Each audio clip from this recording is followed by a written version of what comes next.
Hello, ladies and gentlemen, and welcome to the Say Report. I'm your host, Devon Decker, and joining me, my host companion, Sejan Sarowick. Sejan?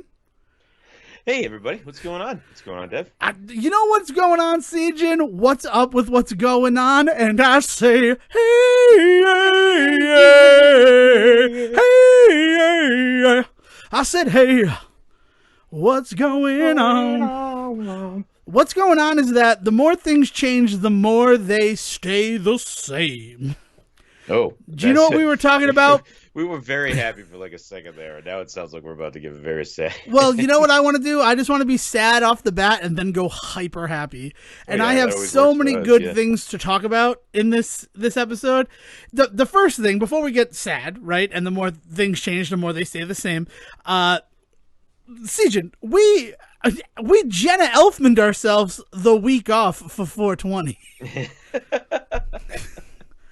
You know, accidentally on purpose. Yeah.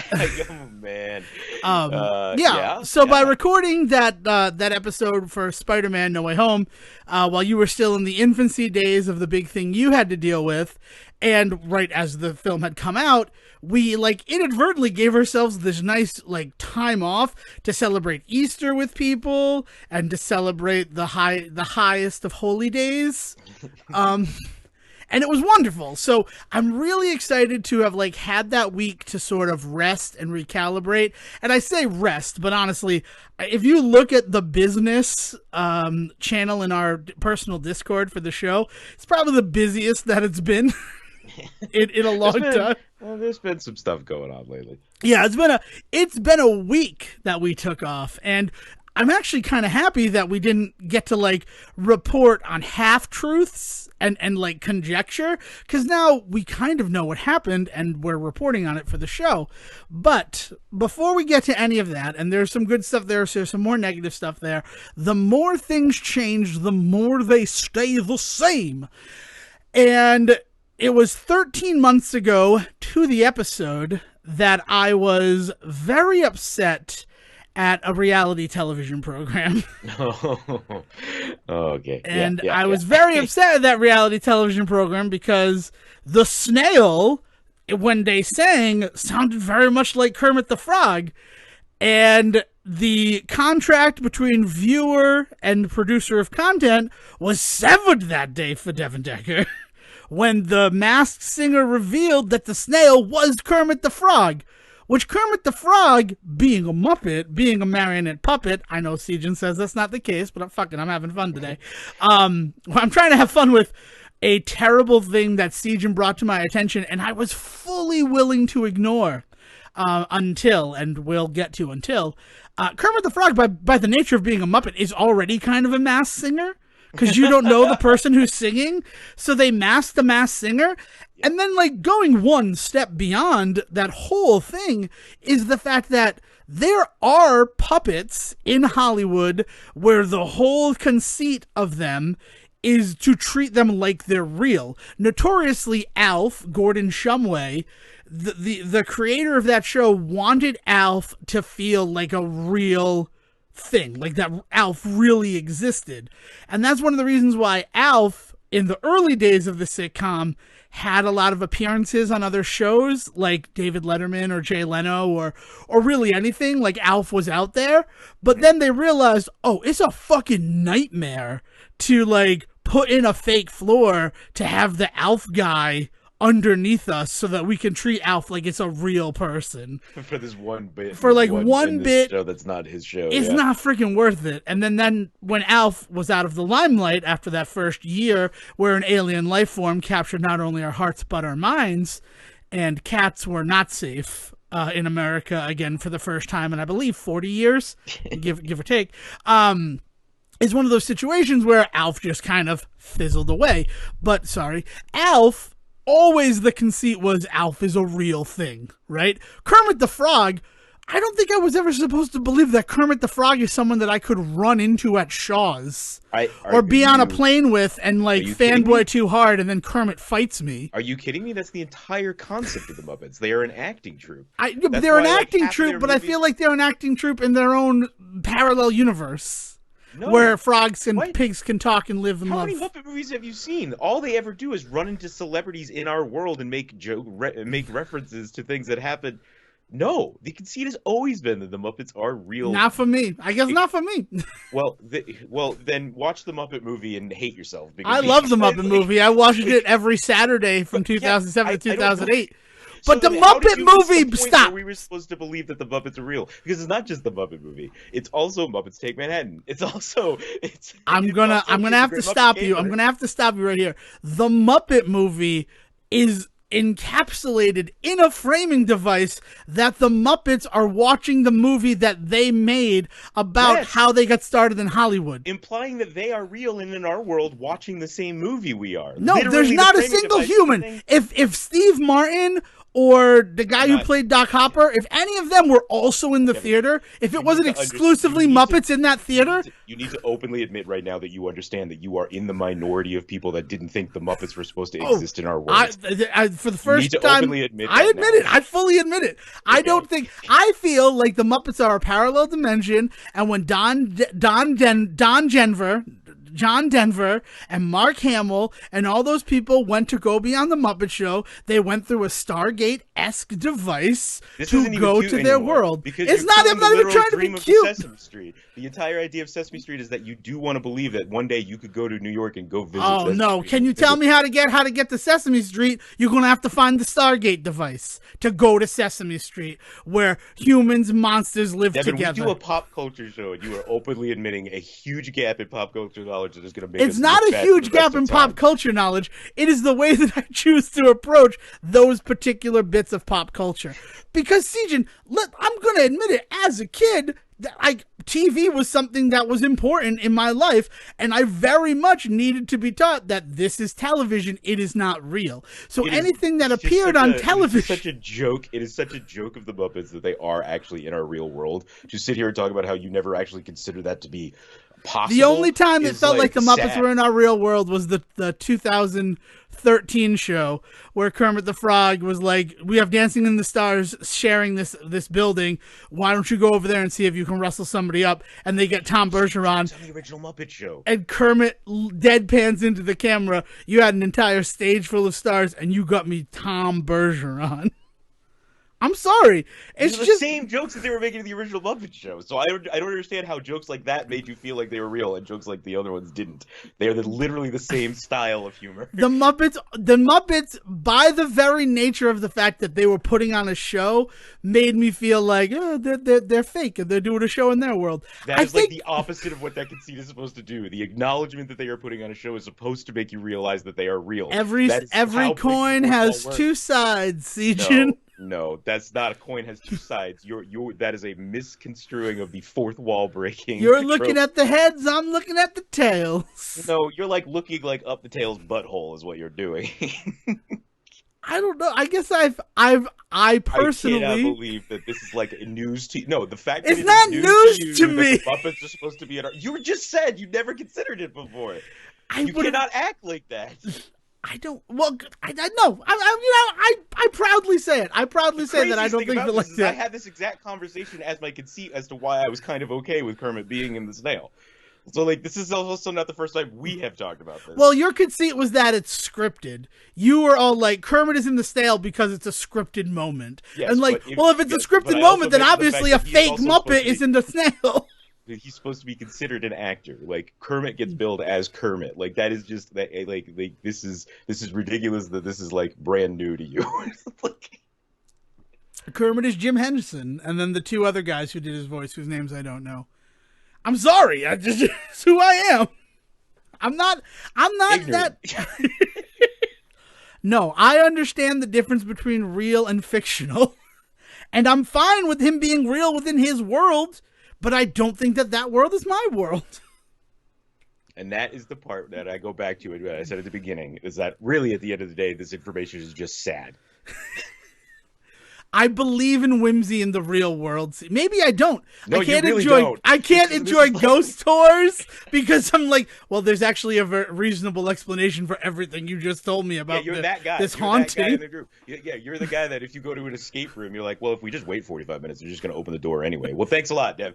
No, Real I fun. like Thanks. going into an escape room. I pretend like I'm in the world of Resident Evil, and if I can't solve the puzzles, I'm going to get eaten by the nemesis in 45 minutes. So you do have imagination. You Oh, can- I have can one of go the that deepest far. imaginations ever, and I think that is why my imagination, rather than be like, oh, Kermit right It's the now greatest is in imagination. Burbank. Huge imagination. Solid reference to Donald Trump, considering what we're about to talk about. Yeah, no, I do. I imagine things in this way that is, I guess, outside of bounds. I like to create my own fantasy worlds. I'm sorry, Siegen. I didn't mean to break you on this Sunday and when I'm in such a good mood. The reason that I'm upset is that now I wanted to just be on the record that at least one half of this show kind of got the bit all along. So you're just like admitting that you never got the joke of the Muppets this entire time, and that is really upsetting to me. What It is what literally the joke is that there to they- get of the Muppets? That they are Hollywood actors just like the rest of us. That puppets are just like us. Like that is their entire shtick is that they exist in the real world, and that's where the joke comes from. And They where all exist humor in forms. their real world. I'm not seeing Kermit in an episode of FBI, is all I'm saying. If Kermit was doing But guest star, but they have done guest stars in the past. Muppets have shown up on like the Cosby Show and stuff like that. Like, solid that reference. happens. Definitely use the Cosby Show as your point of reference I'm just, going forward. It is a point in which they showed up in other shows, Devin. I don't understand how that doesn't go to the same conversation that we're just What Like, episode they of the Cosby literally- Show does Kermit the like- Frog show up in? This is I cannot even begin to. If Fozzie Bear was somebody that Jerry Seinfeld opened for at the Improv on Seinfeld, you'd have a lot easier time selling me on this. Oh my God, he's typing. I can hear him typing. I'm gonna look it up because like I can't even. I can't even begin to. All right. Like the concept that the Muppets are in the real world and show up and stuff and do movies with real actors and things like that. I can't. You can't pretend that you're either pretending that that's not the bit, and that's weird. That's a weird joke, and I don't get it. Or you are really brand new to the concept of the Muppets. I just don't even understand. Well, I will admit that the Muppets were not something that I grew up with. It's not like Sesame Street was my exposure to the Muppets. And I guess Fraggle Rock, like I was really into Fraggle Rock, but even though the Fraggles, the whole Neither of those conceit. Muppets, by the way. But What? Just like to really break it down, you want to get into this. Like what shows up on Sesame Street are not considered Muppets. They are very distinctly monsters. Muppets are on the Muppet Show, and Fraggles are a whole other thing entirely. Right, but So, they're all like- Jim Henson. So what I'm talking about is, I mean, Right, Kermit but the the Frog Muppets shows up as a reporter on Sesame Street. Yeah, he does. He does show up as an actor. Gets invited onto the show of Sesame Street. Yes. He's not an actor. He's playing Kermit. He's acting as Kermit the Frog reporter. He's Lois Lane. I don't know. I'm sorry. I didn't think that this was a huge controversial take on the Muppets that I have. Because you have had really weird takes in the past that I've been able to have fun with, but openly admitting that you didn't get the joke of the Muppets to then go ahead and talk shit about the Muppets is really hard for me to get behind. I don't. That's why I was so. Wait a minute. So 13 months ago, when I was upset that Kermit the Frog was on The Masked Singer, you didn't understand that one of my big problems is the fact that Kermit the puppet is not real. No, I did understand that. My conceit is none of it was real, and this. You're talking about this. So, the reason that you're about to equate Kermit the fucking Frog, the Muppet, to war criminal and traitor to this country, Rudy Giuliani, is really hard for me, and I really try to figure out how to couch this in the right way, because you're going to do this as if it's the bit, as if it's like a continuation of what that was. No, And this is no, not I the same totally thing. was not going This to is do not that. the same thing. Oh, This is it's- having this is like as if fucking Stalin or I'm sorry, Putin is who I meant, showed up on TV right now over here, and we were just like, oh, that's good for the joke. Like, no. This We isn't understand good that for if the joke, Putin guys. were on The Masked Singer, he would definitely be dressed as a horse, though, right? I just want to make sure that if we're going to introduce that into the No. world. Putin would just show up in a bigger Putin head, is what he would do. That would be fucking crazy. To have Putin as a masked singer, and then he reveals his head to reveal that it's Putin. Yeah, no, I understand. No, the conceit was not there. My conceit was that I wanted to introduce that 13 months ago, for the first time in this show about everything, we dipped a toe into talking about the masked singer. And now, 13 months later, we're back. And I wouldn't have talked about it. It's not something that I would have talked about, except for the fact that, just like with when Kermit was on The Masked Singer, my family was very much, you need to watch this. Now, I knew what was going to happen because I have Twitter and everything. This wasn't a huge surprise to me. It didn't feel like a betrayal the way that Kermit did. But then seeing it, as opposed to the edited down version that I saw on Twitter, it was really like, holy fucking shit. And I really thought that what we were going to talk about, and one of the other reasons why Kermit the Frog to me is not a real thing that exists in our world, as opposed to somebody like Rudy Giuliani, who is a real thing in our world, is the difference between a scripted bit of television, which is having someone like Kermit on for the first episode to drive views, to remind people about The Masked Singer in its 5th season, where something like Rudy Giuliani being revealed as the Jack in the Box in the 4th episode that was really just shot as the first week of Masked Singer, because they've just gone crazy with how they're producing the show now. Well, apparently this is an event that happened months ago, because there was apparently all this information about Ken Jeong, and to his credit, I think also Robin Thicke, is the one that's on there, right? Also did this, also walked off the set. And at the time, I don't think it was really discussed exactly what happened, but there was some stuff about just contract issues or blah, blah, blah. Lo and behold, I think it's for a lot of people the first time they're realizing the full story of what happened. I'm not even saying this information wasn't available then. It's just that it's a lot more relevant when it's right in front of you. Yeah, watching it's a completely different thing. I can't believe they put the episode up, to be honest, with everything that's happened around it and all that. Yeah, well, I think that they knew. All right, so the thing that everybody pointed out to me, and by everybody I mean the people in my house who watch the show regularly, is all of the outfits on Ken, Robin, Nicole, and Donnie Wahlberg's wife were the same outfits that they wore in all the other introduction episodes. So it seems like they filmed a night of performances with all 4 groups of performers, because it's 4 groups of 6 performers this season, so 24. But then rather than just pare that group down every week, they will show Group A and then Group B, Group C, Group D. So I think one of the reasons why they did that, rather than like do one big event with all of the people, was because they were trying to figure out how they could use this footage and still have a show. And actually, I believe they did ABC, and then finally were like, all right, we're at the point where we're going to start combining the groups, and nobody has met anybody in Group D yet. Like, this is the 7th episode of The Masked Singer. I have no idea what you're saying right now. Okay, I've never watched the show, so I don't know how the show works. I just thought people came up and sang, like, on one episode, and everybody kind of guessed who they were, and if they were right, everybody was happy, and if they were wrong, like the guy got, like, a car. Like, that's the extent of... There's no prize. The prize is just... What you walk away with is that you fooled Ken Jeong. Really, that's the prize. It's so... Not as good as Fool Penn and Teller. It's not, yeah, Penn and Teller Fool is a better show. It's very much in the vein of something like Bake Off, where the prize is just to be the best. And what the show is... The best at what? The best at singing in a mask and disguising who you are.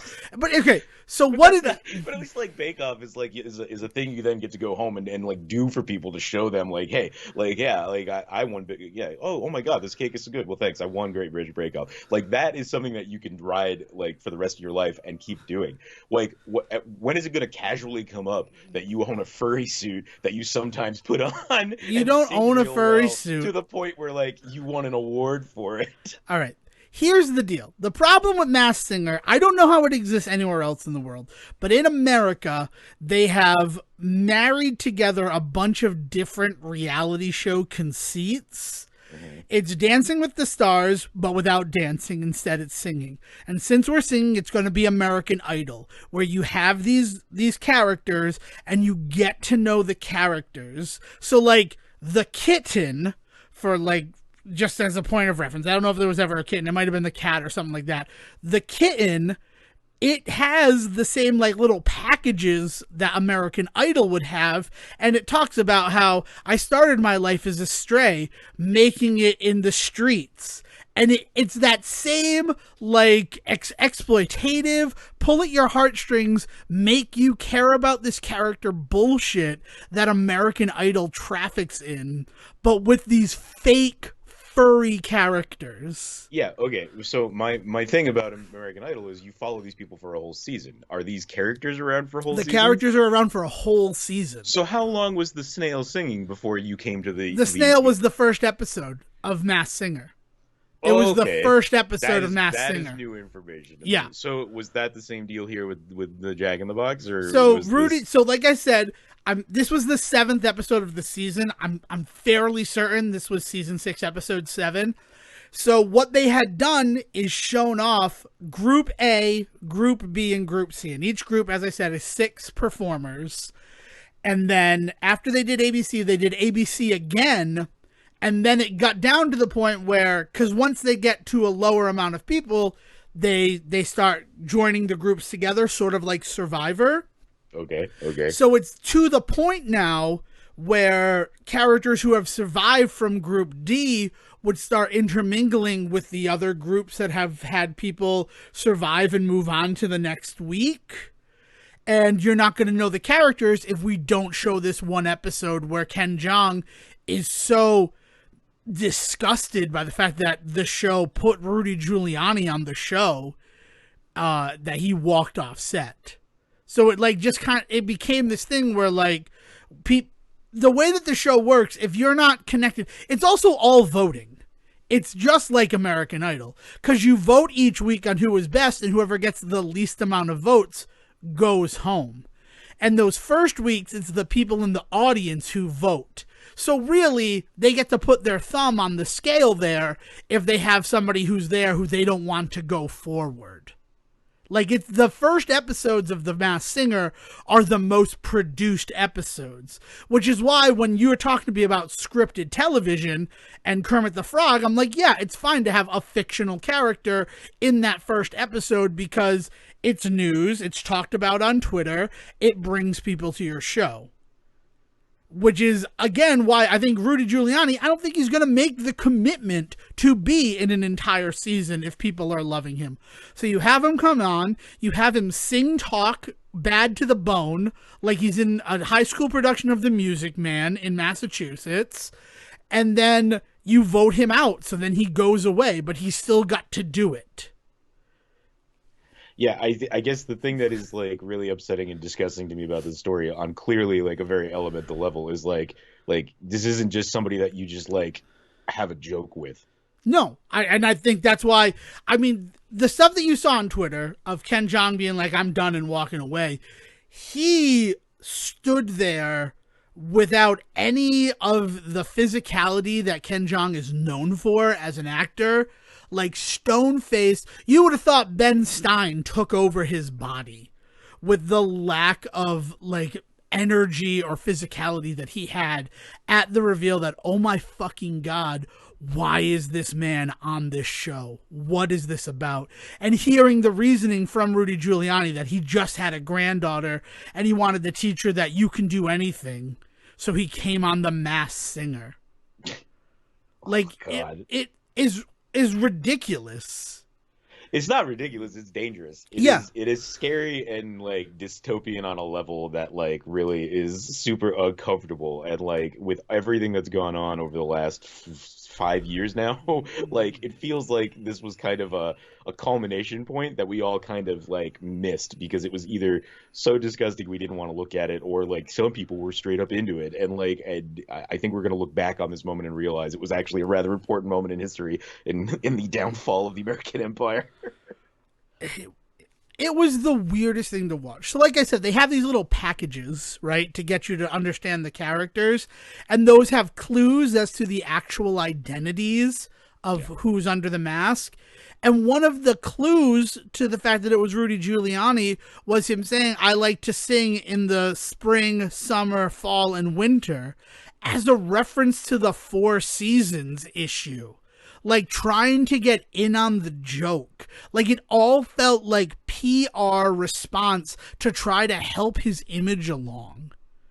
This person who like is awful. It was... Imagine fucking Nixon just going on TV after Watergate and just like smiling at the camera and making jokes about what happened, and like it's horrendous. Like I don't know, man. It's so Nixon dressed up as a beaver. Oh man, this is just the weirdest. Like the fact that it happened is insane. The fact that it happened months ago, this kind of information was kind of leaking out, and then the end resolution of all of this is they still put it on fucking TV. That is where it starts to become like angering to me. Like at what point doesn't somebody step in and say, no, we're not doing this. We would rather go down as the one with the missing show than the one that had Rudy Giuliani show up and like make Four Seasons jokes. Dude, it's not even the fact that like he showed up. It's not like he snuck onto set. They worked it out with him. The producers were like, this is going to be good TV. This is Sarah Palin last season, because she was on the show last season. This is Sean Spicer on Dancing with the Stars. This is Nancy Grace on Dancing with the Stars. These people who are like despicable but have an audience, and we want that audience to come to our reality television show. Yeah, and all of those people are definitely despicable. But let's like talk about this for what it really is. This was filmed at a time when Rudy Giuliani, when the Ukraine-Russian conflict was starting up, but not what it is currently, right? And I mean that because there's always been conflict between the two of them. But now that we are literally in the middle of a war, that you can point to specific things that Rudy Giuliani did and said that stoked the fires of this conflict. When you can do that, you don't put him on TV right now. Yeah. Period. Even Fox News has stopped putting him on TV so much because of everything that's going on. Like how did they get the memo before these guys did? Yeah, I don't.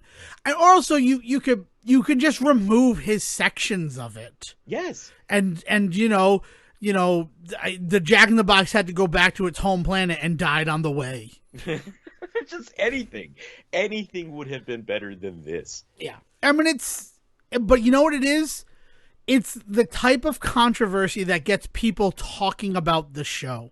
Yeah. And I don't know who said it, but there's no such thing as bad publicity. I mean, is incorrect, because I actually never watched the show. Now I definitely have no interest in it. And I now know groups of people around me that are no longer watching the show because of it. So I think the weirdest thing about it is, and this is all citations from other people, is the fact that, like I said, it seems like they did one recording session with all of the groups because the outfits were the same.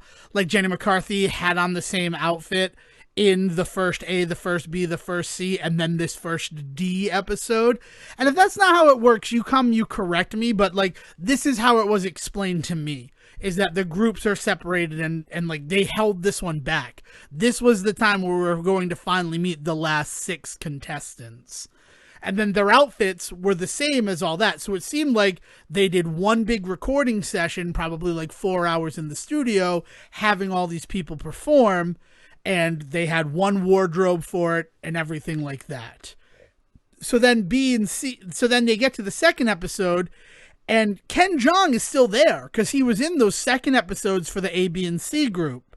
So he just walked away in disgust in this one moment. It's not like they're going to have to replace him, the executive producer and anchor of the judges. Yeah. Like it also, in a weird way, and it's with a dichotomy against the Kermit the Frog thing. And I understand that they are two completely different things. I know that it is two different things.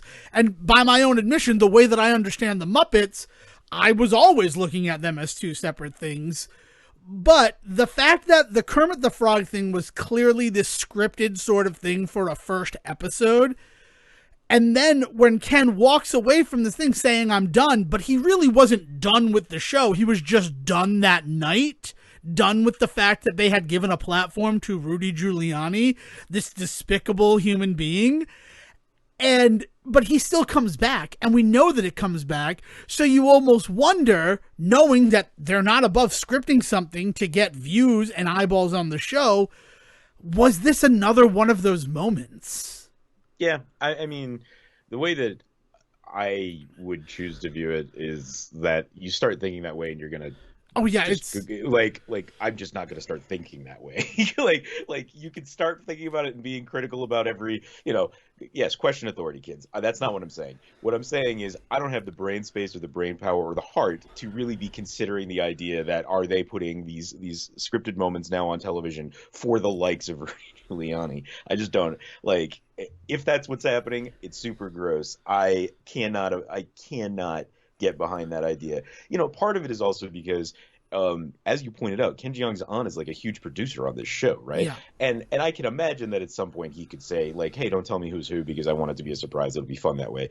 But also at some point, like, he is involved in this process.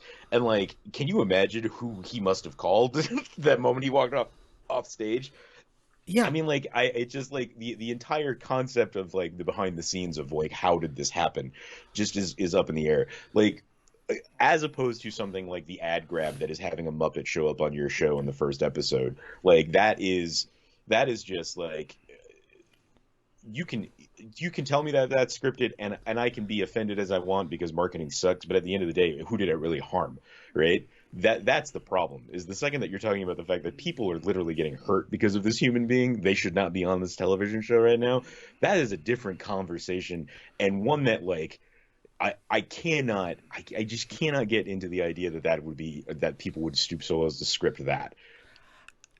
If he were on the show for weeks and weeks, I could, at that point, it would feel realistic. The fact that it's just the first episode, so like imagine, right? So if Ken Jeong is this producer on the show, but he doesn't want to know who it is, and you're looking at people who you can get on the show, and you have the reaction that Sarah Palin got when she was on the show before, and you saw what that did for numbers, you saw what that did for the discussion. All right, this is somebody that Ken might not agree with, but if we just have him on for the one episode with the understanding that he's going to be here and then he's going to be gone, I think maybe we can get away with it. I mean, you have to think of how that discussion happened, because you're not, like, Ken Jeong would and should be involved in the selection process in some way, shape, or form, right? Like, he has to feel betrayed by the fact that they put Rudy Giuliani on the show, because he has to have had a discussion with him about the types of people he wants to have on The Masked Singer. Yeah, I mean, like, when you really, I mean, the problem with this is that it really does start making you question the fiction in a way that, as I said, you start to lose people. Yeah. Like, this isn't the kind of thing that, like, people will start to get intrigued and they'll come check you out. This is the moment where you pull this shit and people are suddenly like, this is it, I'm walking away. To coin a phrase, I'm done. Yeah. Yeah, it's gross. It's a gross thing, but it got the necessary reaction, and hopefully people see this marketing trying to play against them to get them interested in the show and say, no, fuck you, I'm not going to watch The Masked Singer because of this one incendiary moment. Yeah, I mean, this is so beyond just a thing about how marketing is bad, though. Like, no, that's my thing. Is like, this is so beyond that level. This is horrendous television in any aspect. But I guess what I'm trying to say is, I'm not trying to explain it away with the marketing. What I'm saying is, marketing sees it as a way to get eyes on it. And all of those things that you're disgusted by, all of these moments of like, why are we giving this guy a platform? Why are we even acknowledging this person? Like, the answer to that is, it's going to put eyeballs on our show. It's going to put us into the conversation. Like, all the reasons you're citing as why it's awful, and it is awful. I don't think that it was the right move at all. I can't even imagine a world where it would be the right move to put Rudy Giuliani on your show. And not just in the wake of what's going on in the world that he had a direct hand in happening, but just sort of everything that he's done since Donald Trump became the president of the country.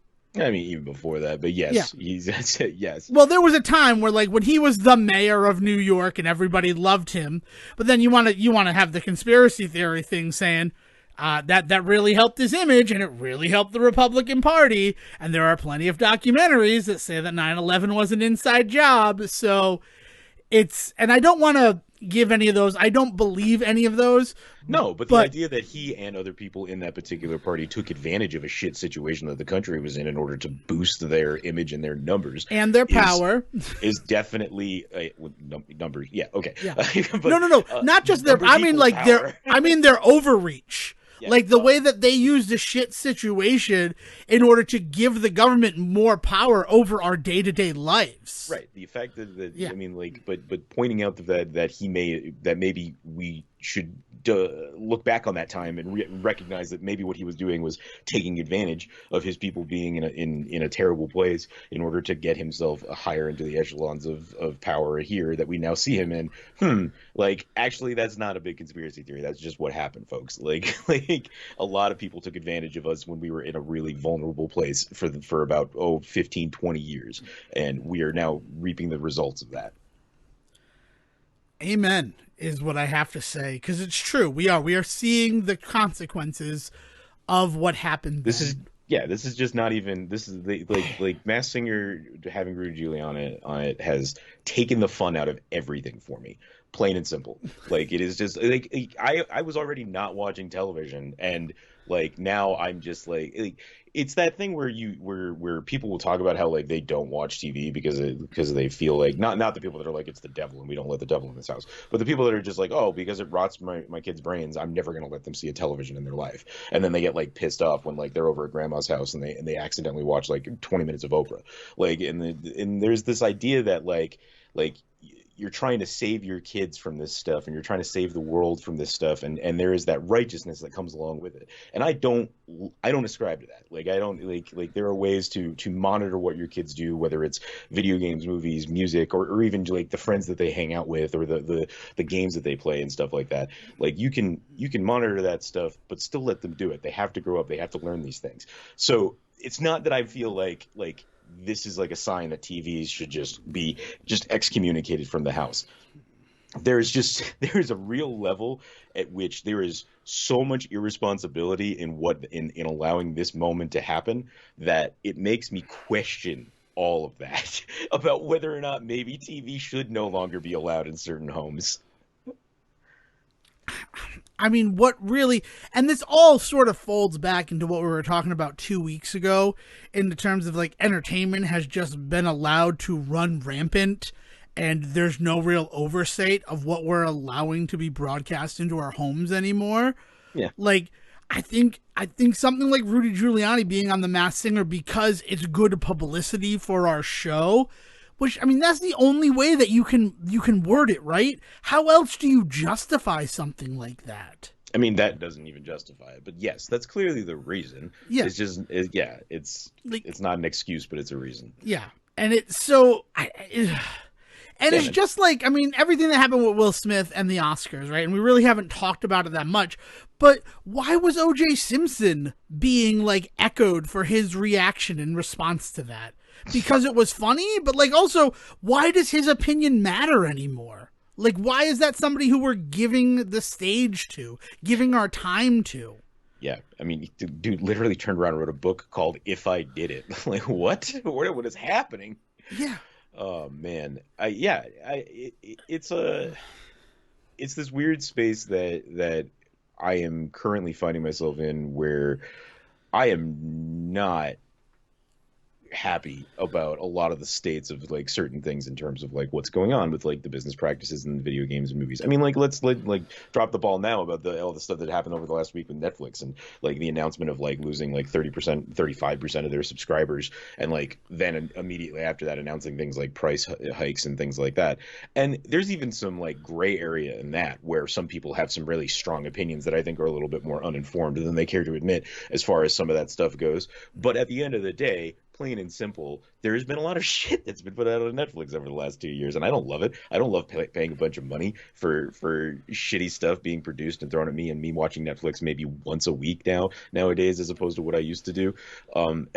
So I'm not happy about that, but I also don't want to come down as the guy that's like shitting all over like Netflix and everything that they're choosing to do, because like, hey, yeah, they lost 35% of customers, and so what they did was they introduced a lower tier that, yes, it is going to have commercials. They didn't say, hey, everybody, you have commercials now, like everybody's making it sound like. They literally said, we are going to offer a lower, cheaper tier with this next price raise, because your prices are unfortunately going to go up, but we are going to introduce a lower tier that has commercials involved, because that's just what we have to do if we want to offer that lower tier, folks. And everybody's just like, well, fuck you for even saying the word commercial. And it's just like, oh man, like, I don't want to get in on that, but it's impossible to have this kind of like mid-range conversation, right?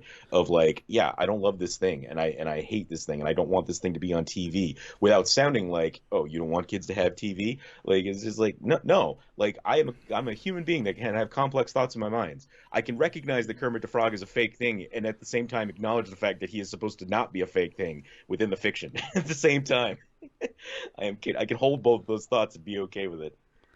I guess the thing with Netflix and everything is, first of all, it is a huge change to their philosophy, because the whole start of it was, we're not going to have commercials. Yeah, and they were able to keep that going for so long. Yeah, but everybody seems to forget the flip about 4 years ago, when they said, we're going to dump a bunch more money into creation stuff. And they had like a whole, like, also, we're going to have a lot more public ownership and things like that, as far as like board members and things. There was a whole shift in their whole thing, and it amped up their whole move in like in movie making and television making. And then from that, they've literally had Oscar nominee after Oscar nominee, and like, and Emmy wins and all of this shit. So like, the Netflix that everybody like wants to go back to never existed, because the Netflix that everybody wants to go back to is a Netflix that actually exists because of all of the shit dressing that has to go on in order to bring money in order to make those television shows and those movies they want to make. It's that I want to go back to a better time conversation that I really don't like, where people are just like, man, the way they used to be. And it's like, what, DVDs? Because they still got that. You can still order DVDs. See, nobody knows that, because nobody actually wants to go back to that. What they really want is they want to go back to a version of Netflix that, to be honest, never existed. You say that, but also you need to think, you're not wrong. They did have that big shift, but there was that time where Netflix was counterculture in the fact that we're not going to do commercials. Share your passwords with your friends. That's what true love is. They never said that. Okay. I worked for Netflix like 4 or 5 years ago at this point, man. And even at that time, it was a huge thing for them, where if you found out people were sharing passwords, you were supposed to put a clamp on that. So for at least 4 years, they've at least thought 2017 is the last time from Netflix, and again, it's the internet, so anything could be fake, where they had a thing about sharing passwords being a thing. So that was 2017. Yeah, they've introduced the whole tier system, and you know what part of the tier system is how many screens can be working at the same time. Yeah. Right. Yeah. So that's their sharing password workaround. That's the other thing, is they're not even really talking about much in terms of the sharing passwords lockdown. What they're talking about is people that are paying for one screen, but then watching it on a bunch of different devices at the same time, because they're spoofing it. That's the problem that they're talking about. But that's not what everybody's saying. Everybody's saying, oh, I'm not going to get to share my parents' password while I'm at college. No, what you're not going to get to do is jump on a VPN while you're sitting in your room, because you know mom and dad are at home watching their show, but you still want to get onto Netflix right now. That's what you're not going to get to do, kid. Like, it's unfortunately part of the deal when you do something against the rules is the company's going to say, hey, we're going to start enforcing the rules. We're going to find a way to stop it. It's black boxes in cable television. It's the same exact thing. And it's also the same sort of model that we saw with cable, where originally cable was supposed to be commercial free because it's a paid service to have it. But then eventually it becomes too expensive to do that, so they have to add commercials. Remember when like the Disney Channel didn't have commercials? Mm-hmm. When it first came around. When cable in general didn't have commercials. Yeah. Like, it was a huge thing because you were paying for these extra channels, so, like, they shouldn't have commercials. But then they realized, well, we still need a lot more money if we're going to do the things that you want us to do. You keep paying for Disney Channel, but, like, in order for Disney Channel to keep making some money to do anything, I appreciate the idea that people don't want commercials on their Netflix. cancel it. I'm like that. There are other services out there. There's better streaming services out there nowadays. As far as I'm concerned, go to HBO, check it out. They're real good. HBO Max is awesome. There's other options out there. It's this weird personal attack that people seem to. It's the same thing that we talk about with gamers all the time. And when shit happens to their game franchises they don't like, they take it as like it's a personal offense, and they seem to go out with fucking pitchforks and be like, "Where's the thing that I want? You're taking this thing away from me." And it's just like, that's great, man. But what you talk about, because the part of this conversation is how, well, they've dumped all this money into shitty shows. But the problem is you talk to 6 different people and each person has a different show that they like from Netflix, and everything else is shit. So it's just like, okay, so what's a shitty show to you is not necessarily a shitty show to somebody else. There's a crowd out there that doesn't want Bridgerton to be getting all the money because they would rather that they keep dumping more money into something like The Ranch or something like that. It's the way that it goes around. So it's just the ways in which people are taking all of this so personally and acting as if this whole thing is an affront on them and the way in which they consume entertainment is I'm so done with the conversation. I don't disagree with you. I mean, the people need to understand the only reason Netflix knows your name and knows who you are is because you told them it when you signed up. So if you put in your name as Seymour Butts, they'd just think you were Seymour Butts. Netflix doesn't really care about you as a human being. Netflix cares about you as a subscription cost that they can get every month from you. And they're going to do whatever they can in order to make it happen. Also, though, I could see people with the inclusion of commercials for a lower tier, it creates the technology to put commercials into things. Look at something like Paramount Plus, right? I pay for the higher tier of Paramount Plus, which is crazy because it's only a $2 difference, and I can't imagine that that's going to be going on for very much longer. I imagine as prices are going up everywhere, and somebody like Peacock and NBC Universal's thing where it's $5 to $10, I wouldn't be surprised if we saw price hikes going in other directions in a response to Netflix. It's probably not going to be for a year and a half, because right now Paramount Plus can say, oh, for $10 you get all of this, and it's half the price of Netflix. Mm-hmm. So they want to use that to get subscribers. But then once they've had you in their ecosystem for long enough, then they're also going to start raising prices. But the reason I bring up Paramount Plus is before the shows even paying for a commercial-free option, I have unskippable commercials for Paramount products. Yeah, I don't know if they're unskippable on HBO, but do they do the same thing there? I mean, yeah. You put. Oh, they're skippable on HBO. I put on the HBO. I put on the Batman the other day when it got dropped, and it showed me a preview for the Batman. Yeah, well, and that's just the issue with how that whole thing works. But that's what I mean is that this is something that other groups are already all doing. You pay this much money and you still have to watch commercials for stuff. Now, yes, some of them make them skippable, some of them don't, and that's a whole other conversation.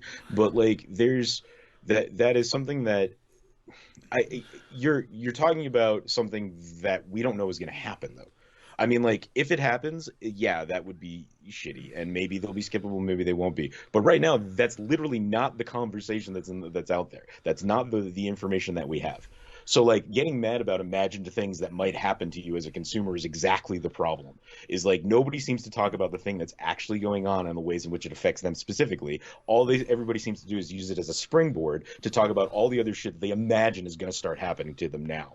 Oh, well, if this is what's going to happen, I can just imagine the next thing they're going to do is this, and it's just okay, relax. Well, I mean, I think it's a difference between something imagined and something that has quantifiable evidence with other streaming services, and being nervous that once we introduce ads to Netflix, we might see ads before everything. Right, but then one of the other conversations is oh, they're killing all of their animation stuff. Well, I guess we won't get another season of Arcane. Nobody's talking about the fact that Arcane isn't made by Netflix; it's made by Riot, and then Netflix just paid them for the rights to show it. And considering how many awards and everything that it won and all the praise it got, Netflix would fucking be kind of on the losing end of losing them at this point. So it's just like the ways that people talk about all of this stuff, and it is this immediate jump to this really thing that's going to offend me when this happens. And it's like, well, nobody's talking about that happening. And in fact, if you looked into it for 2 seconds, you'd realize that's not going to happen. And there's too much out there right now of people reacting to this thing that is misinformation and imagined scenarios. I want to know how they know that they're going to lose 2 million subscribers by the end of Q2. Like, the quantifiable understanding that they lost 120,000 subscriptions in Q1. Q1 is over, right? Mm-hmm. And then the projection is that it will be 2 million by the end of Q2. But that's not how it's being reported. It is Netflix loses subscribers for the first time, 120,000 Q2, up to 2 million Q1, up to 2 million Q2. And it's just like, why are you reporting like it's already happened? Why are you reporting like fact? Like, one of the other issues, one of the things that's stoking the embers of this fire and making people angry is the lack of journalistic integrity that is reporting that Netflix has already lost those 2 million subscribers. Yeah, and that's another thing, is that every time Netflix goes through something like this, people talk about it as if it's the Pixar problem too. Yeah. Every time the next Pixar movie comes out, everybody talks about how this is the end of Pixar. This has changed everything. Every time Netflix makes a change to its policy, everybody's like, this is it. This is the thing that kills Netflix. And then they always come back stronger and bigger in some way, whether it's financially or they actually put out some content people are excited about. Like, it's just, so that's the other part of this for sure, is a lot of that sort of shit going on as well. And part of that is because that's Netflix's own reporting, because one of the things that you have to remember is, like, you kind of hinted towards this earlier, but just like with we give all this shit to Facebook and the ways in which they use like analytic data to like basically recreate humans and know exactly what we're doing because they have a pretty good facsimile of our entire lives, blah blah blah blah blah. Like, the thing about that conversation is it's not just Facebook. Everybody's doing that. And you know who's kind of big and knows a lot about your preferences? Netflix, like, because they were one of the first to start collecting. Right, exactly. So they have this information, and they are well aware when they do these things. Like, they have a pretty good idea of what's going to be going here and there. So that's the other side of all of this, is everybody's then talking about Netflix as if they're quote unquote stupid for making these decisions. And it's like, actually, these are pretty majorly calculated. And I think, as we've seen in the past, will probably pay off in ways we don't like. Like, we're not going to be happy about it, that they're going to realize, like, hey, we can pop a commercial at the beginning of every movie and nobody's going to ask questions. Like, we have all this data that proves it. It's just like, well, no, I would complain. Well, right, but you're still not going to cancel, right? Well, no, I won't cancel. Oh, okay, so we're still going to put it on there. Thanks, bye. Right? I don't know. And the only reason I think about Paramount Plus is everything that I've put on recently, like CBS shows like Blue Bloods. Blue Bloods is a show that my parents put on. And before Blue Bloods, there was a trailer for Jackass Forever. Jackass Forever and Blue Bloods do not share a fan base. It is not the same demographic at all. But they really, as somebody that falls into the fan base of both, I don't know. I don't know. I don't think you're the target fan base for Blue Blood, Sejan. I am only anecdotal evidence. It's got Donnie Wahlberg in it. Are you kidding me? You loved when he killed Bruce Willis in The Sixth Sense, didn't you? I was thinking more of the Saw franchise when I think of Donnie Wahlberg, but well, specifically Dead Silence, the not Saw movie about puppets. Anyway. Also, New Kids on the Block, right? They have the right stuff. Nope. You know, I was not a New Kids guy. But that doesn't change the fact that it is a crossover with Donnie Wahlberg. Not for Sejan, which as an audience member. Oh, well, that sucks, because the Sejan profile that I put together based on all the information I have about you, you're totally New Kids, not New Edition. This is why I'm not worried about you guessing what you like adding commercials to our conversation. Wonderful. Excellent. That hurt. That was mean. You don't usually go mean. But we wanted to talk about Rudy Giuliani at first. You brought it up as a thing. I remember. I was actually just thinking we had so much optimism at the beginning of this episode, and now I just feel like we're doom scrolling embodied. I don't know what doom scrolling is. Is it just scrolling to see worse and worse things to make yourself feel bad? Yeah, that's pretty much it. Oh, You yeah. go on Twitter and you just look for the things that upset you on purpose, and some people find that cathartic for some reason. And I'm not gonna, you know, blow up your own skirt, whatever. I don't even remember any of the happy things I had wanted to talk about. That's the sad I don't know. thing. I'm not kidding. The Rudy Giuliani stuff has really kind of ruined my whole like week as far as like the entertainment stuff goes, because it's just it's kind of really highlighted for me that some people out there that I don't necessarily always agree with sometimes get it right, and I hate that. I get that. I mean, it's really I was so upset when my parents were like, "You need to see this," and I'm like, "I know what happened. I really don't think I need to watch it." And they're like, "No, but you need to watch it." And the fact that like they watched it again to see the reaction of it, like all it really proves is that marketing, they did something right by doing that. No, I cannot think that right now. All right, Give me some fine. time. I understand. I get that. I guess say report. We make promises that we can't deliver on, and we said we were going to watch a season 5 episode of Law and Order called Blue Bamboo. Season 5 of Law and Order is not available anywhere. Yeah. Which is really strange to me. That the first 3 seasons are available, and then gap 14 to 21. What happened from season 4 to season 13, Sejan, that I'm just not remembering?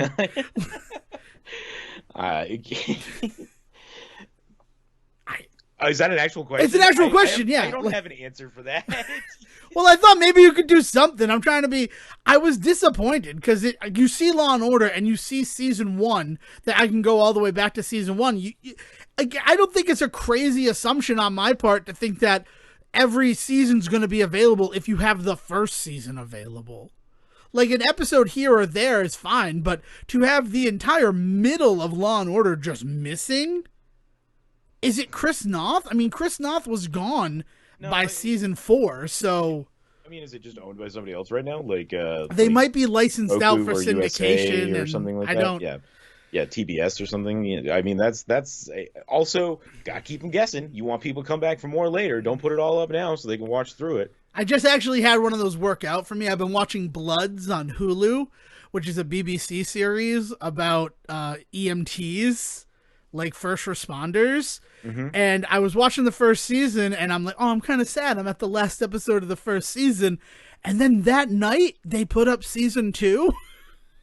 Like, I watched the first episode, and I'm like, all right, well, I'll check in periodically to see when it... And then the episode ended, and it started season 2, episode 1. I'm like, what magic is this? Like, did I unlock it? Is it unlockable now? How did you do that? We won't let you watch later seasons until you finish it. There's a very complex storyline to all of everything in the universe. Let me tell you, Bloods is fantastic. The only reason I even started watching it is because Julian Barrett is in it. And I'm so happy that Julian Barrett, Howard Moon from The Mighty Boosh brought me to this show, because everything else that's going on is such a deep, rich, and rewarding story. Mm-hmm. But the reveal at the end of the 6th episode of the first season is one of those things that really just cracks the entire world open. And has been really influential onto what's going on into the 2nd season. And also, like, Lucy Punch is there, and you know I love Lucy Punch from the Class days. Not even to mention things like Ella Enchanted. So it's been a real fun time. Like, I really care about the characters in Bloods, and it was one of those things where, like, keep me guessing, where everything had wrapped up. It had shown in the UK from like February to March, and I'm like, well, when will it come to Hulu though? Who the hell knows? And then it turns out all you have to do is watch the first season, and then the second one will magically appear. That only works if the show has already aired, though. Don't think that that's going to work for, like, Bel-Air. Firefly? Oh, okay. We went in different directions there. I like that you're excited about a second season of Bel-Air. I'm excited to hear that. No, I'm just imagining that there's somebody out there in the world who's excited about a second season of Bel-Air. I'm really excited for Aunt Viv to be played by a different actress, honestly. That would be an amazing turn if they went that far with the fiction. It would, right? That's not just a crazy thing on my part. Who Darlin'. So yeah, that's Bloods is the thing that's going on. But yeah, so since season 5 of Law and Order is just not available anywhere, we did not get to watch the Blue Bamboo episode to discuss how like on the nose a lot of the stuff they were talking about. That listen, I think that show started in like 88.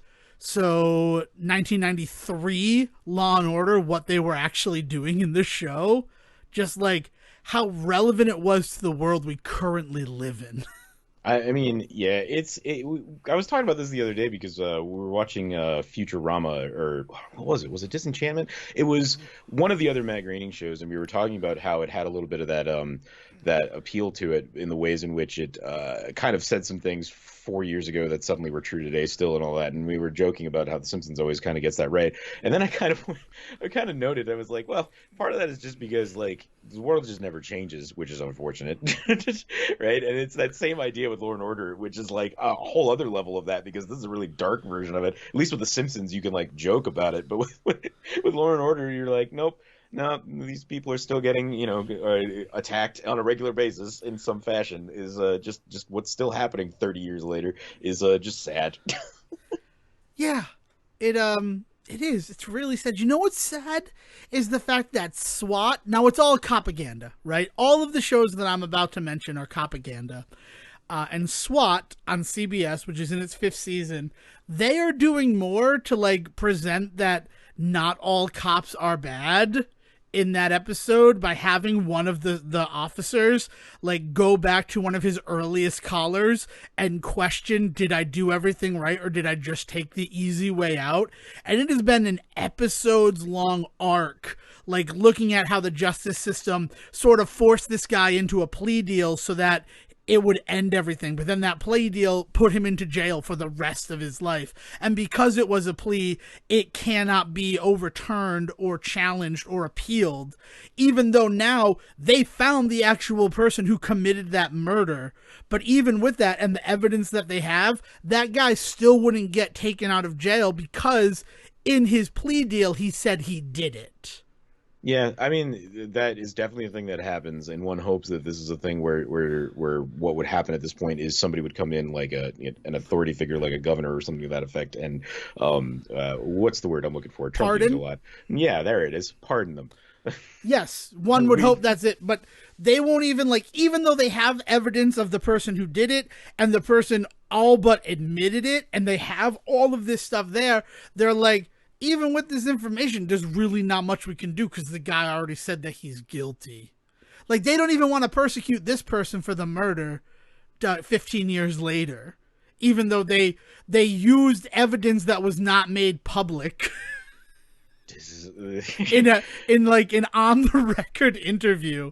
It's so weird, the ways in which like cop shows nowadays, on the one hand, always want to try and make cops the heroes, but still can't seem to ignore the fact that like this shit happens, and then the fallback is always, it's the system, man, and it's just like, systems are just people. Like, what are you talking about? You're the system, man. You're part of the system. No, you're not just part of it. You're a huge component to it. Yeah. You have the ability here to say, I'm not gonna keep doing my part until we fix this part. Yeah, it's and then the end of it, and it might be the end of the whole story, was the guy who was convicted of it, even though there was like no evidence or anything like that, saying, think about it, when you two first came in here, you didn't believe me, and now not only do you believe me, you have evidence to prove that I didn't commit this crime. Eventually other people will come to understand the truth. And then handshake, and then credits. And I'm like, that's gross. What? You're still in jail for the rest of your life. You're not going to, I don't know, plea deals and all that stuff. It's just like the grossest thing. And it's because we have such a drain on the judicial system that they'd rather do plea deals. And sometimes it's like, okay, so you admit that you did this crime and you got to do 10 hours of community service, but then because you said you were guilty of it, some mitigating circumstance, like 5 years down the line, you're suddenly on the hook for murder. Yeah, this is the kind of shit that makes me just want to run off and start like a pirate radio channel somewhere in the desert. Like, I just want to completely leave society. Yeah, no, I get it. Say report is the closest you're probably going to get to that, Siege, and I'm going to be honest with you. We could buy a missile silo, though. They're like $600. Yeah, and then we'll just record that and then never release it to the outside world. You'll have to hack us to listen. It'll be fun. No, don't say that. My paranoia. You're paranoid. We're going to have 8 different firewalls. One of them is you have to watch the movie Firewall starring Harrison Ford. Nobody's getting through that one. Oh man, yeah. Isn't that a Paul Bettany one? No, wait. What's the Paul Bettany one where he plays the guy stealing from Harrison Ford? It is Firewall. Isn't it? It's Firewall. Yeah, that's the Paul Bettany movie. You have a weird movie career. Oh, Paul Bettany. He was in Wimbledon, right? Remember Wimbledon? Remember when he was Geoffrey Chaucer in A Knight's Tale? Remember The Tourist with him? he ends up being the third wheel on an Angelina Jolie, Johnny Depp romantic getaway. Remember how Johnny Depp is currently getting more coverage on his trial than any of the actual real things that are going on in this world that matter? God, society might have been a mistake. I don't. See, like that is the problem this week, right? Like, is just with a lot of the stuff that has gone on over the last few years. It's just kind of this week has kind of brought it to a really dark head. Okay, so I'm gonna try to inject some life into this last like 25 half hour of the Say Report. I'm gonna start with. So, Mega Man has been in the news recently, and by in the news, I mean one of the people I put on as background noise on Twitch has decided to play through the entire Mega Man series, and it's awakened a lot of memories for me in terms of my own journey with Mega Man. It turns out that while I initially thought my hatred of Mega Man 8 was because of the weird sort of relationships I had going on in my life the first time that I played it, in actuality, that final fight is kind of bullshit. And I don't want to remember that or relive it. I have much happier memories of Mega Man 9, going to scenic design class with Jay and then coming back to our house and then doing speed runs of Mega Man 9 that are then also tied to Will because 9 is Will's favorite number. So whenever I'm like, what Mega Man should I play? He always says 9. And then I feel like I have to play Mega Man 9. Like, it's just a fact.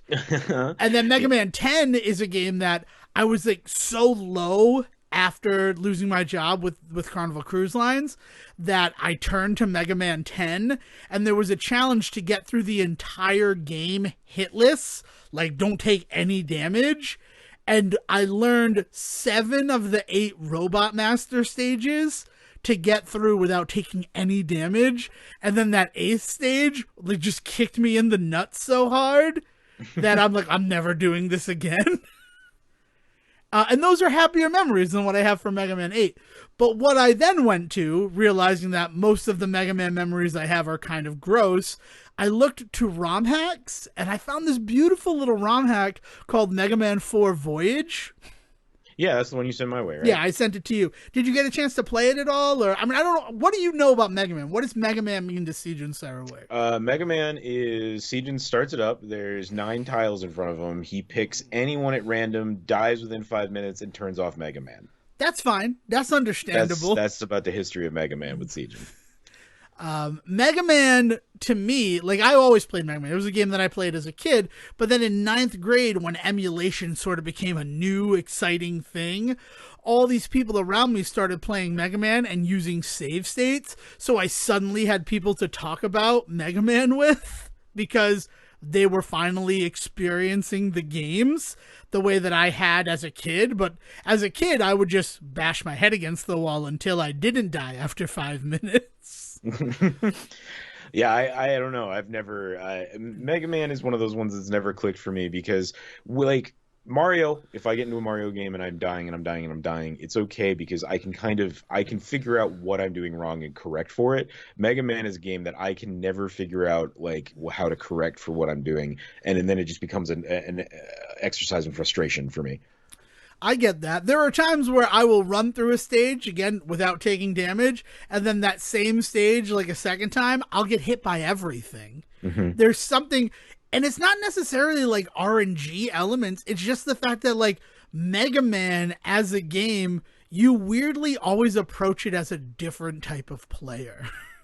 It's why I don't understand like Mega Man speedrunners, but then I remember a lot of it is not playing the game. A lot of it is to break the game so that you go from the start of the level right to the boss.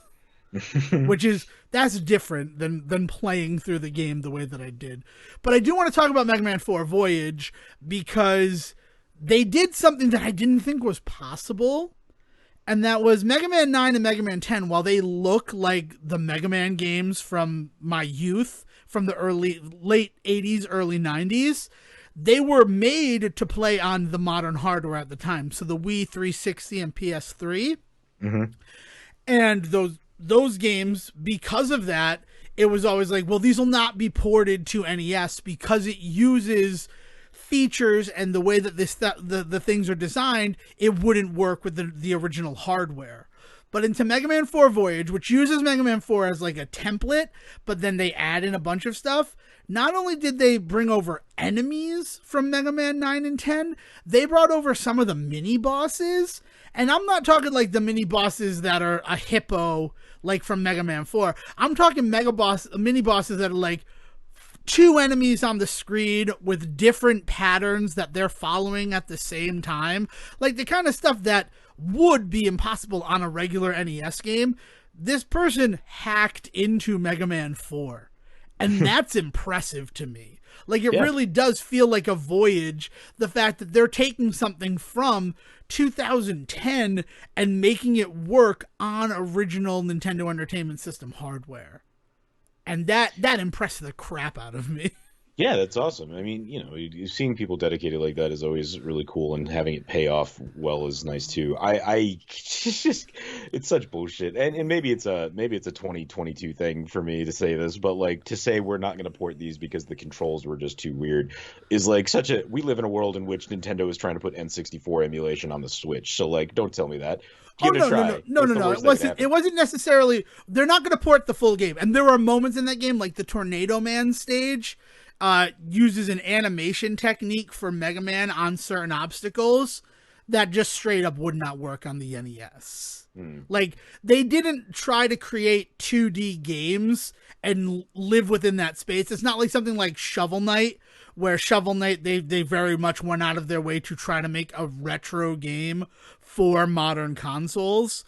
Right. Like, Mega Man 9 and 10, they're like, we're just using the retro graphics, but very much we're going to take advantage of the additional power and graphical like fidelity of the time. Yeah, I think nowadays the tune would be, we're gonna port it, and then they'd do it, and it would just be and shit. It would be awful, and that's right. And that's the thing.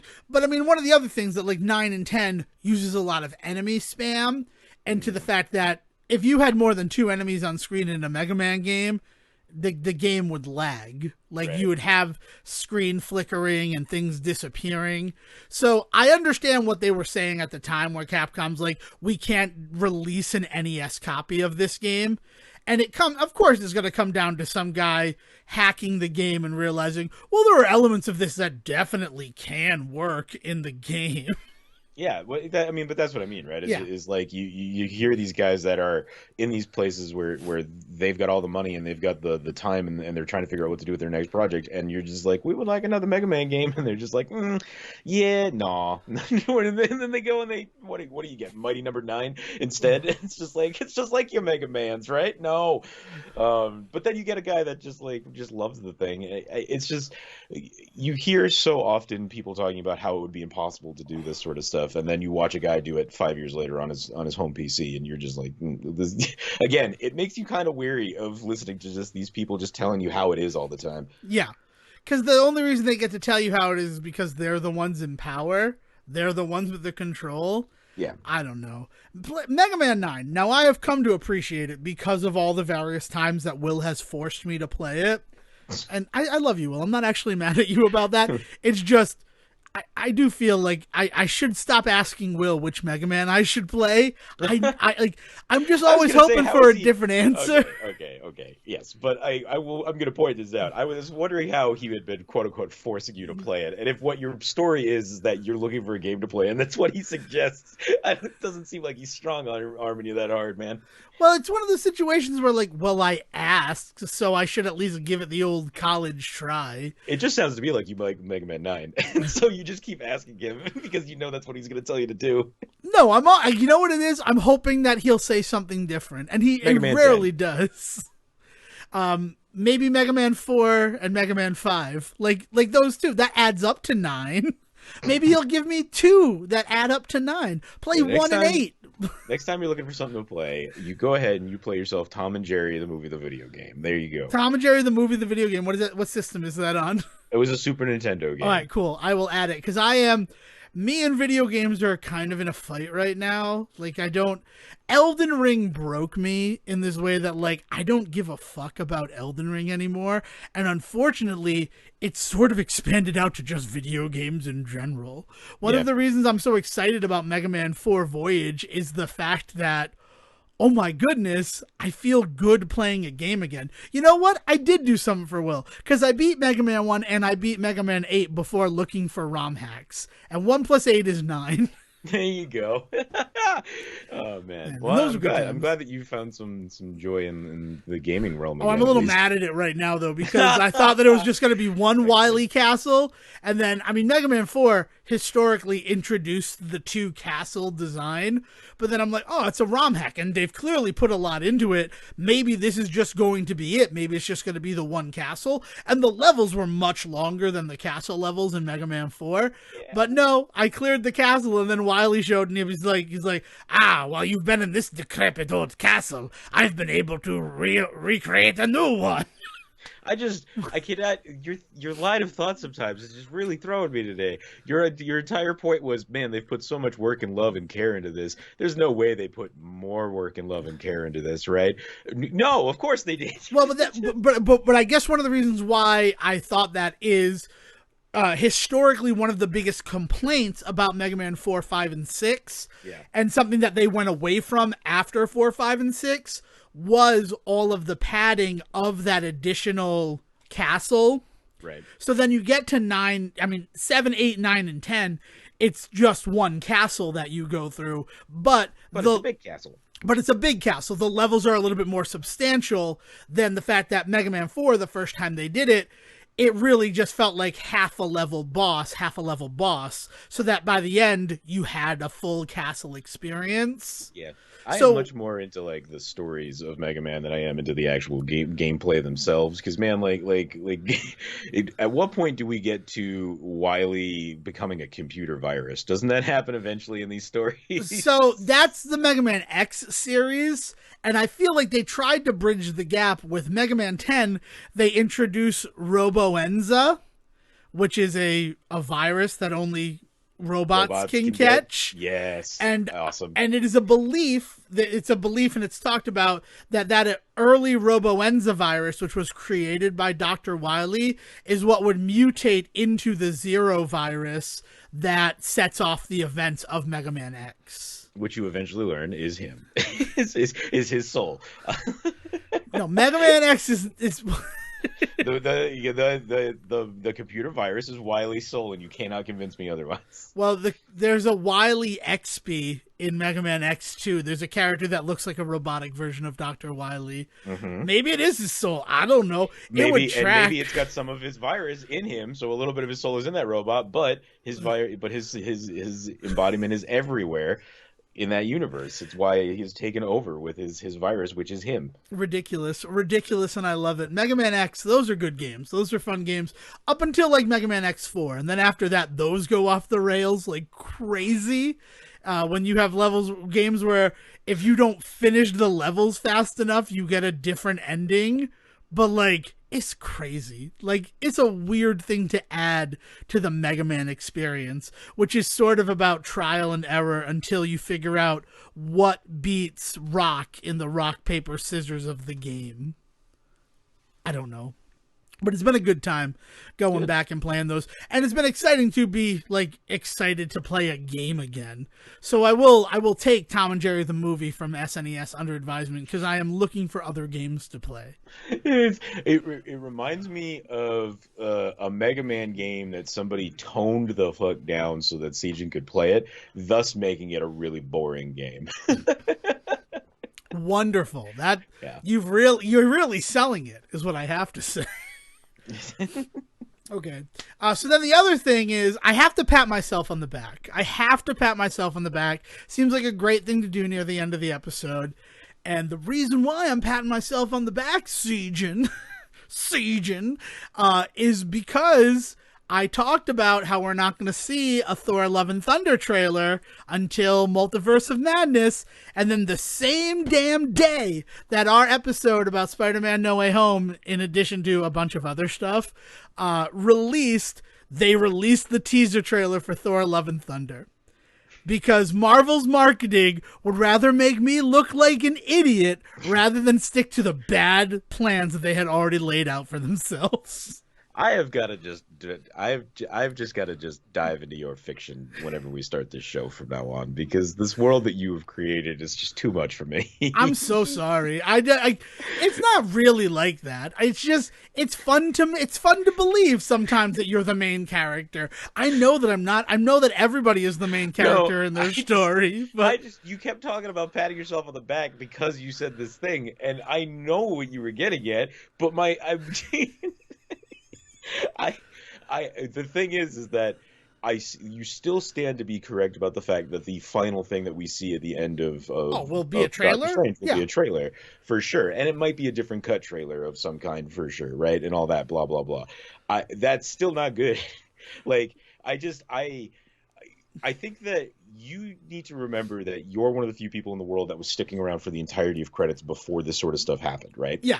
Now, there's a certain number of people that stick around to the end of the credits, a large number of people that stick to the end of the credits to see if there's going to be an after credits scene, and that's the only reason, right? So for me, who is buried deep somewhere in the credits of one movie, no, maybe two, but one movie for sure, I would like there to be an after credits scene to keep people sticking around to possibly see my name. And if you keep making it previews, that's not going to happen. Look, I'm not saying it's the best plan. I'm saying that Marvel decided to try something out. And I think after what's happened with Spider-Man No Way Home and Multiverse of Madness, they're probably going to reevaluate, because you can't save the reveal trailer for the end of a movie when you can't be 100% concrete about a movie's release date. Yeah. You can't do that anymore. Well, and on top of that, you know, we are seeing more and more people waiting to see it at home. Like, I mean, like, you talk about the idea with Spider-Man, and it was a huge success that everybody went to go see it in theaters, but then we turned around and didn't go back. Doctor Strange is going to be proof whether or not people are going to actually keep going, right? Like, do it once and that's great. They need to do it twice. So that's the other side of this, is if nobody goes to see Doctor Strange in theaters, that's also going to be a huge, like, well, we can't not show the trailer to people. so suddenly they're going to have to release the trailer without it being tied to a movie that they can't guarantee people are going to go and see. Like, that's the other weird part about all of this, is like having exclusive trailers has always been kind of a thing that's existed in the world for sure. But saying you're going to keep it exclusive as the end credits scene to a movie for how long? Like, at what point do they just release it into the wild? 2 weeks after the release date of the movie. That's always generally been the... But then you've killed any reason of having it at the end. And so then again, I come back to the fact that, like, you don't get people sticking around for them anymore, which was always kind of like the point, the joy of them. It is at the expense of something that has been always something very cool and unique that Marvel did. Like, not totally unique. They weren't the only ones to ever have credits tags, but like, it became a thing. It became a huge thing, to the point where like people would go to DC movies and be like, are they going to do the Marvel thing? And like, it became like, you know, it became a talking point to talk about, oh, but what about that moment where this, like, after the credits, completely divorced from the rest of the story, so it doesn't have to have anything to fuck all to do with what we just saw. And like, you're losing so much goodwill that has been built up in just a silly little thing by just literally just yoinking it away and putting a commercial there instead. I mean, I don't disagree with you. I remember when there was I nothing just don't after know where you think Ultron, the and people were success of so this is coming mad. from. Yeah, I know. What do you mean the That's success? what Wait, I don't think there's keep any talking about. success. You keep talking about how it was such a successful thing to put Doctor Strange at the end of Spider-Man. I don't know why you look at that like that Oh, was I don't think it was a success. I think that was a thing that they were hoping could be the next way to do it. It's marketing. It's marketing I getting have into heard the air. nothing but disappointment in that. So I Yeah. don't know if it's going to be something that they I stick don't to. think it's going to be either, but I think that they decided to try it one more time. I mean, my whole thing, though, the success, the patting myself on the back of it, is the fact that by calling them out, right? Because we know that Disney listens, right? Hi, Disney. Thank you for listening. Sorry about the trouble you're going through right now with Governor Ron DeSantis. Because they listen and they're like, oh my God, Devon totally called out the fact that we're just waiting for Doctor Strange to show the new Thor Love and Thunder trailer. Let's dump out a teaser to make him look like an idiot. It's not true. I'm being hyperbolic in terms of that. And I don't think it was a success, but I think that that's what they were moving towards. Especially when the 4 after credits things that happened in Eternals didn't really spark any sort of conversation or excitement for what was coming next. Are you kidding me? Everybody's been talking about Harry Styles around me. Also, a lot of punches being thrown towards the terrible CGI for Seth Rogen's character too. But like, you mean Patton Oswalt's character? Seth Rogen. What? That's Patton Oswalt. Pan? That's Patton Oswalt who's playing that character. Was just talking to Seth Rogen about. Maybe that was the joke the other day. Oh, you know what? I might be thinking of Seth Rogen's character. Are you thinking of Chip and Dale? Chip and Dale. I might be thinking of Seth Rogen, Chip and Dale. I just saw an article about him being a bad CGI character, and I was equating the two. But the Harry Styles conversation, like, there's people talking about whether or not he's going to show up in the next Guardians. People are like trying to figure out like how he's going to fit into stuff. Like, I've heard nothing but people talking about that one specifically. But yeah, the after credit stuff. I think the bigger thing that we didn't really talk about when we talked about this the first time is it really is just evidence of how done with Spider-Man that Marvel is. Yeah. MCU is. I don't think it has anything to do with what they want to keep doing going forward. I think they didn't want to promise us anything. In fact, what they wanted to promise us was that we're not doing Spider-Man anymore. Now we're focusing on Doctor Strange. So I don't think you're going to see it again, because I think that was a real hard stop for them to say, no, this is evidence that we are no longer focusing on this Spider-Man until we have to. I think that's all it ever was. Maybe. And then I would understand that. It also feels like a very strange connective bit of tissue to after Amazing Spider-Man 2, where they showed the Vietnam scene from Days of Future Past. Like, that was what the credits ended with, was a Fox trailer. Yeah. And it was weird. And even then, like, it's not part of the movie. I own Amazing Spider-Man 2, and it's not like put in as part of the movie, where the Doctor Strange trailer at the end of No Way Home is part of the movie. Yeah, right. If you buy the digital version, stuff is on it and all that. Yeah. So I don't know. It's just one of those situations where, like, I'm patting myself on the back for getting them to release the teaser trailer for Thor: Love and Thunder by calling out their marketing. I'd love to be proven wrong, but I also wouldn't be hyper surprised if some marketing jackass at Marvel said, well, if people are going to stay, why not have the reward be the reveal of the new trailer? Yeah, I would be amazingly disappointed if that's all it was. And I'll be honest, I mean, I would stop sitting through them. Like, I mean, like, as somebody that has spent the last 10 years, like, arguing with people every time I go to a goddamn Marvel movie now, to be like, we have to stick around and see. Like the idea that if this is all it's going to be, then we should just, there's no point to me sitting here. I can go look at the credits at home. I can go do it at home. Yeah. Right. I mean, you could do that for any after credits scene, though. There's always going to be somebody with an iPhone taking it. I mean, watching the credits and seeing the people, because that's the other part of all of this. Because again, that is a huge part of this, was that it also built up this huge culture of people that suddenly now sit through the credits and watch this. And there's a huge contingency of people that are, you know, that kind of love that it created that thing that, like, hey, people watch the credits now and people might see my name and people might exist up there. And so for Marvel to turn around and to kind of remove that magic from it is also a real kick in the pants to those people, and that's not fair. Like, But it's also the natural evolution of marketing, unfortunately. Anything that's special and magical is eventually exploited for commercial gain. That's just the unfortunate, like, depressing thing about our worlds. mm-hmm. And that's sort of what this whole episode's been about. If you really want to talk about the gross, like, dark bits of being a human and being a part of society. Wonderful, wonderful stuff here. I'm so sorry that I brought us down this episode of the Say Report, Jim. Is there anything you'd like to add? No, I'm just going to go ahead and send you this whole article about the kayfabe of the Muppets and how they've shown up on a billion different TV shows and things like that. So there you go. You could have that to live with now. I really like that. Like, kayfabe is a whole new thing that I'm learning about. All right. So one other thing that we have to talk about. We are on the eve of a momentous month of the Say Report. Coming this Thursday, you're going to get your very special episode about Superbad, when we look back at the movies that made us, Sejan and Devon, who we are today, and the podcast that you listen to. And then the next proper episode of the Say Report, it's in May. And what happens in May, Sejan? It's Brendan Fraser History Month. It's Brendan Fraser History Month.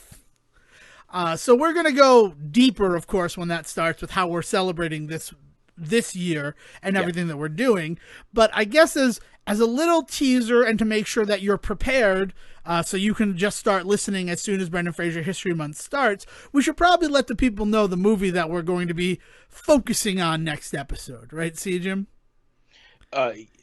Yes. Why, I thought next episode was us giving everybody the rundown. No, but no. What are you talking about? We're just talking about movies. Okay. Yeah, we were going to pat ourselves on the back about how great we are for we holding could up Brendan do Fraser both of those, last. but then we came up with 5 movies that we should do, and one of those movies we have to do. We're cutting into material for next week, Sejan. It's unfortunate. But yeah, no. What are we watching first? What are we starting with? I don't know. I literally thought we were talking about what the month was going to be for the first episode. We talked about this. No, and then we changed it. Oh man, this is not the time to be having these problems in front of the people. Which is why I don't know why you keep asking me a question I clearly don't know the answer to. We're starting with Dudley Do Right. I always said that I would start the 6th year of Brendan Fraser History Month by looking at Dudley Do Right.